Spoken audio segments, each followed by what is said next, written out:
Brazilian leftist Luiz Inacio Lula da Silva was sworn into the presidency on Monday, completing a stunning comeback to assume office of a divided country and deliver a searing indictment of far-right Jair Bolsonaro, the incumbent who lost to Lula in October.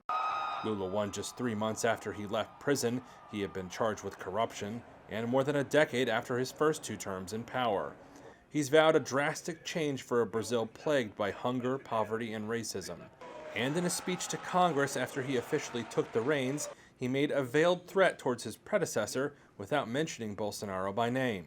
We do not carry any spirit of revenge against those who tried to subjugate the nation to their personal and ideological purposes, he said. But we will guarantee the rule of law. Those who made mistakes will answer for their mistakes.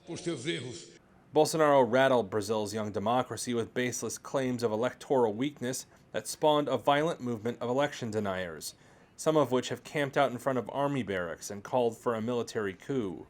Bolsonaro left for the United States on Friday after refusing to concede defeat. Without presidential immunity, he now faces mounting legal risks for his anti-democratic rhetoric and handling of the pandemic. Lula said Bolsonaro committed, quote, genocide by failing to respond to the COVID-19 virus properly. However, his trip to Florida in the U.S. insulates him from any immediate legal peril. On Monday, after the new president was sworn in, he drove in a Rolls-Royce to the presidential palace, where he walked up the ramp with a diverse group: a black child, a disabled man, and the chief of the Kayapo tribe. He was handed the presidential sash by Aline Souza, a black garbage collector. The sash handover is a hugely symbolic act in Brazil, and Bolsonaro said he would never do it for Lula. The new president wiped away tears during a subsequent speech. It's time to reconnect with friends and family, the ties broken by hate speech and the spread of so many lies, he said. No more hate, fake news, guns, and bombs. Our people want peace to work, study, take care of the family, and be happy.